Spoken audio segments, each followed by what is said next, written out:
Hi everybody, this is Stefan Molyneux from Free Domain Radio. If there are any of you out there left with ears to hear, a mind to process, and a spine to stand up, you need to listen to this. The burying of Europe and the end of the future of freedom. Currently the world is experiencing a level of human displacement that has not been seen since World War II. Since Q1 of 2014, compared to Q2 of 2015, there's been an 86% increase in the amount of people who are claiming asylum in Europe. In the first quarter of 2015, 185,000 people sought asylum in the EU. Kosovars, Syrians, and Afghans made up half of these asylum seekers, of people, of course, fleeing unrest and conflict around the world. Germany is getting 40% of these migrants, of these asylum seekers. Why? It's right in the middle of Europe, not close to any of these other Middle Eastern countries. But, of course, they're terrified of being called xenophobic Nazis, and so they have a very liberal application process for refugees. So, for instance, for every single asylum applicant by a Syrian to the UK over the past year, Germany has received 27. The German government had assumed 450,000 of these refugees would apply. In Germany in 2015, which was more than twice the number last year, it has now revised its estimates from 450,000 to 800,000 Middle Eastern refugees, almost 4 times last year's total, as well, of course, some from Eastern Europe. German politicians say that this has to involve the whole of EU, the whole of the EU. It can't be right, they say, that Spain and Poland and France or Britain take so few refugees. And they are shocked that Slovakia would prefer to exclude Muslims from asylum. Instead, the EU, they say, must agree to a new deal in which member states share the burden. Now, there is, of course, the reality that people who want more government tend to like refugees, particularly those who come from countries without a strong tradition of limited government, i.e. non-European, non-Commonwealth countries. They like those people because those people vote to expand the state. On the other hand, major industry, big business also likes an endless flow of low-rent refugees to continue to drive down the price of labor in their home countries. So industry leaders in Germany have said, for asylum seekers, we should really let them work. And one thing you'll notice is that people who talk about how important refugees are, how important immigrants are, how wonderful they are for the economy, they're never the people who are actually competing with those immigrants. So the CEOs go out and say, immigrants are great. But that's because the immigrants from, say, Syria, they're not competing with those CEOs. Reporters go out and say, they're great, these immigrants. But of course, it's not like immigrants from Kosovo are going to compete with the anchor position for the evening news. So immigrants great, just as long as they don't actually compete with the job that you do. But the people who are actually harmed by the influx of cheap labor, well, why would they get a voice? Now, Germany, of course, has the lowest, at least among the non-immigrant population. Germany has the lowest replacement rate in the world, lower than Japan. And that's really not the kind of company you want to keep. So there's this belief that the country is getting old, and so we need immigrants because the aging vampires of the socialist welfare state need fresh, new, spicy blood to suck on. Otherwise, they'd actually have had to save, fight for freedom, or continue to work into their dotage. So come on in, immigrants. We need fresh blood. Grandpa needs some corpuscles. So, yeah, sorry, younger Germans, it's a shame. You might want to have kids, because having kids is a wonderful thing. Sorry, you can't have kids. Because, you see, you have to pay for the 18,000 children from Syria that come in every second minute. So your taxes have to go through the roof. There's no money available for you to borrow and start your business because it's all getting hoovered up by the state. Sorry about that. It's a shame you can't enjoy parenthood and having your own children and having a community around you. Sorry about that, because Syria. Does that sound like a wonderful deal to you? If you do feel that way, you have no feeling in your legs because you are essentially a Teutonic jellyfish. It's not like Europe is in the position of having to beg. I mean, in Syria, 1 out of 5 people can't even read. 1 out of 5 people can't even read. 1 out of 4 women, more than 1 out of 4 women, they're illiterate. Illiterate! How's that going to go for your education system, Germany? Hey, I got a great idea. Let's get huge tidal waves of highly traumatized, broken people who generally can't read, who don't speak our language, who have no history of the 1,000-year massive mind experiment for human liberty known as the Western experience. Let's have them all come in. Because there's nothing that little Gunther isn't going to enjoy more than being completely swamped by non-German speaking people in his school. Boy, that's going to add up to a quality education for little G. I think not. Oh no, you see, we all have to kneel before this new altar called diversity. Diversity. Because you see, diversity is our strength. Because, lots of places, people really value diversity. See, it's not like these people are fleeing from an entirely monoculture. A lot of times they're fleeing from lots of fights. Lots of fights. Diversity is great when you have a rational methodology for resolving your disputes. Then we all love diversity. Differences, opinions, scientists, mathematicians, nutritionists, you name it. They can have a great time because they're not insane when it comes to resolving their disputes. Highly religious and superstitious people, though, sorry, you don't get diversity, you get a bloodbath. Because they have no rational method of resolving their disputes. Diversity is great when people are sane. Do people from the Middle East respect diversity? Do they have really diverse cultures? Are they like, hey, we love atheism. What a fantastic perspective to bring. A lot of atheists in Europe. How's that going to happen when Europe turns into the Middle East? What's going to happen to you? Hello, Stumpy! Diversity, fine. Let's worship diversity. But what about the people who themselves do not worship diversity? Should they be welcomed into a culture that worships at the fetish toe goddess of diversity? I gotta say something. All this needs to be said. Let me tell you something. Oh, politicians of Europe, you need to listen to this, and you need to listen to this good. Because this is how history is going to judge you. This is where the people put flowers on your tombstones or eat massive facefuls of Indian food and take a slow, squidgy curry dump on your carved names. Because I think you're heading towards the latter outcome. See, oh, politicians of Europe, you have inherited a very powerful and very delicate set of china. And that set of china has been handed to you. This Swarovski crystals have been handed to you from the dying blood of millions of people. And these crystals, these beautiful, fragile glass menagerie tabletop exhibits, things like freedom of association, things like, freedom of the press. Let's go out on a limb. Respect for the equal rights and liberties of women. Oh, how about letting women read?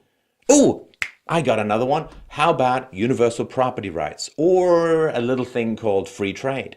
Or, at least in Europe, sadly not as much in North America, an opposition to hitting children, to traumatizing children. How about kind of a moral horror towards the idea of telling children that they're destined for hell or heaven? Skepticism, that's a pretty juicy Western concept. Somewhat under the umbrella of skepticism, but not still entirely unimportant in the larger human scheme of things, we got a little monosyllable called science. Science is a wonderful, beautiful thing. Now, diversity in science is great. Science and superstition, not really very good bedmates.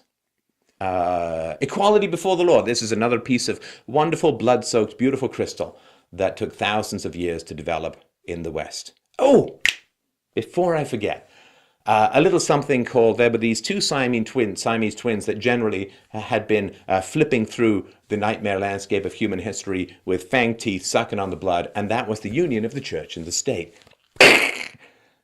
You may have heard of the religious wars of the 16th, 17th, and 18th centuries. Yes, they went on for quite a long time. And they killed, in some places, about a quarter of the population of Europe. And that was the great golden, blood-soaked goblet of future freedom called the separation of church and state. Go, rifle through a couple of Middle Eastern languages. Look for the word secular. See if you find it there at all. See if you can explain what the separation of church and state is. I don't think that you'll really get much of an answer. So these are all wonderful, highly delicate, incredibly beautiful and powerful, but easily broken gifts that the lives of tens of millions of people were sacrificed to achieve. You have these gifts. Let me tell you something. Oh, politicians of Europe, you have these gifts. You didn't earn these gifts. You didn't create these gifts. You have inherited these gifts from better men and women than you, and you do not have the right to squander them for the sake of political correctness. You do not have that right. My grandfathers fought and died. My family tree is missing 3/4 of its limbs because of my Marshall family's history in going out and fighting for freedoms. You do not have the right to take the gifts that they bestowed from their dying, shattered hands and trample them and hand them off because you're afraid of being called words. You don't just trip over these freedoms. If you could trip over these freedoms, they'd be a little bit more commonplace in the world. These freedoms took, at a bare minimum within the West, 2,500 years to develop. You don't just snap your fingers and make them. Otherwise, a lot of other countries in the world would have done that. You're all looking at the moon saying, hey, let's make a rainforest. It's not working. Let's snap harder. No, these things evolve and they feed sadly and tragically on the blood and bones of those sacrificed to feed them. So, like you inherit the public purse and you can't rape the next generation by putting them hugely into debt for the sake of buying votes in the here and now. Oh, sorry, you already did that, so let me give you something else. You inherit the environment. We don't inherit the environment from our ancestors. We borrow it from our children. That is true. And you don't have the right to turn the environment your children have to grow up into a toxic sludge of radioactive wasteland where they touch a rain puddle and turn into a Marvel monster, turn into an evil superhero villain head. Oh no, he touched a raindrop. It's Pumpkin Laserhead. You don't have the right to despoil the environment that your children have to grow up in, and you do not have the right to sacrifice the hard-won liberties of the West that you have inherited and did not earn and must provide to those who come after you. I don't know if the birth rate has gone down so far in Europe that none of these politicians give a shit about the kind of world that their children are going to have to grow up in, but I do. I do. Are these migrants suffering? Yes, they are. Yes, they are. They absolutely are. But an excess of empathy is a sin and a crime. An excess of empathy is a sin and a crime. An excess of empathy is like living on dessert. Feels good in the moment, will kill you in the long run. If you want to help People from Syria, you want to help people from these countries, from Afghanistan and so on. Fantastic. Wonderful. Then here's what you do. You sponsor them, you invite them to come and stay in your home, and you keep them away from the taxpayers. Do not use the public purse to subsidize your own moral self-congratulation. Invite them into your house. Pay for them yourself. But do not burden the public purse. And maybe even you could actually get round to asking. The citizens of the countries that you rule, oh European taxpayers, just get round to asking them, hey, do you want this? Do you want 800,000 traumatized Middle Easterners to come swarming into your locale? Yeah, because, you know, that's not something you're going to have to live for, say, the next 10 generations or anything like that. You inherited these blood-soaked freedoms. You do not have the right to destroy them. These rights are like fine crystal. They are delicate. They require inculcation. They require indoctrination. They require that the rough and predatory edges of the human soul be sanded down by culture, by stories, by religion, by Christianity to some degree. Because we're still waiting for philosophy to take center stage. I'm working on it, though. These rights are fine crystal, and when all these people come in and they stampede, well, what happens to fine crystal when a bunch of bulls come through? You just end up with a lot of broken glass. Look, you can have, oh, America's a nation of immigrants. Yeah. But America was a nation of immigrants when there was no welfare state. No welfare state. No free health care. No free old age pensions. No unemployment insurance. You get one or you get the other. You can have immigration in a free society, or you have to restrict it like hell in a semi-socialist income redistributionist society. That's the only thing that you need to understand about this, aside from everything else that I'm about to say. That is your choice. The moment you set up coercive income redistribution through the state, boom! Up go the walls! You have to! That's one of the great tragedies of the welfare state. I'm not a fan of the welfare state, but that's what happens. You dismantle the welfare state, great! Open the borders! But you can't have both. The history of your culture, the history of your country, the history of your tribe, it matters. It matters. You cannot get lots of people coming into your country from a vastly different and, in fact, oppositional culture. You cannot have those people come into your country and have your country remain the same. You just can't. There's a tipping point. If one person from New Jersey a year goes and moves to Japan, yeah, it's still pretty much Japan. However, if 1 million people a year move from New Jersey or America to Japan, guess what? It's not going to stay Japan. Slow immigration, where there's time for the dominant culture to absorb and to transfer the values from the dominant culture to the new culture, that works. But this massive immigration creates these self-enclosed biospheres of the original culture. And it prevents the original culture, which then moves, all of the Middle Eastern culture that then moves into Germany. It is not even open to the kind of changes that may occur in the host country anymore, and it generally is sealed off from changes that are occurring. So it becomes this weird little cyst of like timelessness. Nothing changes. I knew friends that grew up and their parents came from, say, Greece. And they came from Greece in the 60s. And then the Greek people who moved to Canada in the 60s would go back to Greece and wouldn't have any idea what was going on, because they brought over this little bubble of 1960s Greece and it stayed there. It didn't change. Slow immigration can be done. Rapid immigration is very, very, very different. Rapid immigration changes the values of the host country, particularly when you have the welfare state and you have what is becoming quickly in the West an unlimited mob majority rule. People tend to vote along religious and ethnic lines. So you get a giant voting bloc moving in that is hostile to the parent culture, that does not have the multi-thousand-year marination in these values.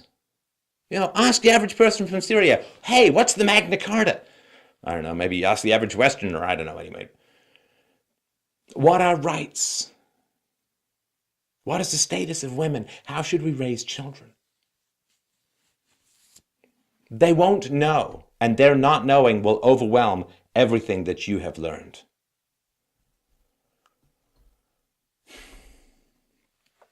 If you think that it's easy to transfer a culture, fine. If you think it's easy to transfer a culture to an amassed group of people who are hostile and alien to your own culture, which is the whole theory, oh, they can all come in, but then they'll become just like Germans. Really? Really? If you moved to Syria, would you become just like Syrians? I don't think so. If you move to Japan, are you going to become just like the Japanese? I don't think so. Especially if you continue to look different. It's a little easier to blend when you're camouflaged. It's not that easy to blend when you don't look the same. If you think it's easy to transfer cultures from values from one culture to another, go ahead. Go and do it in the Middle East. Take all of the wonderful, crystalline, beautiful, perfected, blood-soaked structures of freedoms the West has developed over multi-millennia. Take them over.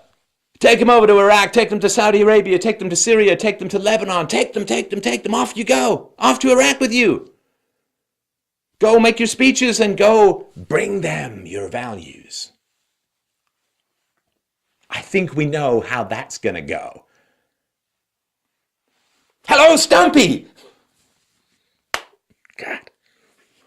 Nobody has figured out how to transfer positive values from one group to another group when they've been separated by centuries of different religious beliefs, different political structures, different beliefs about gender, different beliefs about child raising, different beliefs about reality. Metaphysics are different between the West and the East. The nature of reality is different from the West to the East, which is why Middle Eastern countries have contributed virtually nothing to science for, yep, that's right, about 700 years. Something significant about that. But it should be the easiest thing in the world. See, the West, Europe, and the Commonwealth countries, they've kind of shown the world the way. You know, say for the last couple of 100,000 years. You know what they say about a pill that cures something? Oh, that pill only costs 50 cents to produce. That's true. The second pill costs 50 cents to produce. The first pill costs $100 million to produce because you got to do all the testing and you got to get the approvals and so on. That first pill is kind of a bit of a doozy. First guy to invent the wheel, complete genius. Second guy says, oh, that's round. I could do that. It's a lot tougher to invent things than it is to copy them. Try making an ass from scratch versus sitting on a photocopier. One of those is tougher. And the West has shown the world how you build a society that everyone wants to get into. The last couple of 100 years. Separate your church and state. Freedom of association. A smaller government, originally the idea was, as you could get away with. Rule of law. Hey, that's a good idea. Equality before the law. Rights for women, equality for freedom. That's good stuff. Free trade, property rights, objective contracts. Did I mention separation of church and state? I really feel like I can't mention that enough. The West has shown the world the way. It should be easy from here. We made the painting in the West. For thousands of years, we labored on the giant tapestry called human liberty. Economic success, stable societies. Yeah, there have been some exceptions. That's part of the fight. For thousands of years, we worked on this tapestry. Now it hangs, visible to everyone. What does everyone else have to do? Not that tough. Go take a goddamn photograph. Click! Thousands of years of labor. Oh my God, how are we going to do this? What's going to happen? Hey, just come and take a photograph of everything the West has done. It'd be nice if the West remembered it and enforced it a little bit more too, but for the rest of the world, we've already done it. We did it already. Come take the picture. Should be way easier. Oh, is that not happening? You find it Impossible to integrate Western values, free values, rational values into your culture and society. You find that impossible with the internet. Haven't been able to do it. Well, yeah, come on over then. Come on over. I'm sure you're going to integrate, no problem. It's madness. There is no conceivable, numeric, and possible way to solve dysfunctional societies through emigration, through immigration, through migrants, through fleeing. It absolutely is impossible. There are too many goddamn people in the world. There are probably 6 billion people in the world who really want to come and live in Western countries. Can they fit in your basement? I doubt it. Can't be done. Got to draw the line somewhere. Can't be done. Can't be done. The West has shown people what needs to be done. I'm out here every day, fighting the good fight, attempting to bring peace, freedom, reason, empiricism, skepticism, rational thinking to humanity. And most people don't listen. I hope that you're out there. I hope that you're listening to this. I hope that you care. Because I care. I care what kind of world my daughter is going to grow up and live in. I care that this dead crypt keeper hand of medievalism is now raking itself across the beautiful visage of Europe. I think that we owe our brothers and sisters around the world as much encouragement, as much passion, as much clarity, as much work, as much ethical thinking as humanly possible. As humanly possible. We do not owe them our cultures. We do not owe them our futures. We do not owe them the sacrifice of the freedoms that they come to enjoy, but which their coming will destroy. Will destroy. When the barbarians came to Rome, there was no Rome. To the migrants, I understand why you're coming. I absolutely, and in your situation, I'd probably be trying to do exactly the same thing. But the countries that you want to come and live in did not become the countries you want to come and live in by running away, by fleeing, by cowering. The countries that you want to live in became the countries that you want to live in by turning, standing, and fighting. Your turn.